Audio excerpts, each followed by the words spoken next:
আগামী জাতীয় সংসদ নির্বাচনে ক্লিন ইমেজের আওয়ামী লীগ নেতাদের মনোনয়ন দেবে জাতীয় পার্টি। এক্ষেত্রে গোপালগঞ্জ ও ফরিদপুর অঞ্চল অগ্রাধিকার পাবে। দুপুরে রংপুর মহানগর জাতীয় পার্টি কার্যালয়ে বিভাগীয় প্রতিনিধি সভায় নেতাকর্মীদের সঙ্গে মতবিনিময় সভায় একথা জানান দলটির কো চেয়ারম্যান মোস্তাফিজুর রহমান মোস্তফা। আওয়ামী লীগের শূন্যতায় জাতীয় পার্টির জনপ্রিয়তাকে রুখে দিতে দলীয় কার্যালয় ভাঙচুর ও কর্মীদের উপর হামলা করা হচ্ছে বলেও অভিযোগ করেন তিনি। আওয়ামী লীগের সমর্থক সে তার বিরুদ্ধে কোনো মামলা মোকদ্দমা নাই।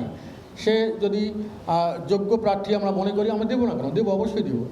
হ্যাঁ, আমাদের ক্যান্ডিডেট ক্রাইসিসকে ওভারকাম করার জন্য আমরা অবশ্যই করবো। অনেক জেলা আছে, হ্যাঁ, যেমন 300 আসনে আমরা প্রার্থী দিব। এখন জাতীয় পার্টির প্রার্থীর চাইতে যদি ভালো শক্তিশালী প্রার্থী পাওয়া যায়, আমরা সে যদি ক্লিন ইমেজ থাকে, তার বিরুদ্ধে যদি কোনো সহিংসতার অন্য কোনো আলামত না থাকে, অবশ্যই পাবেন, দেবো না কেন।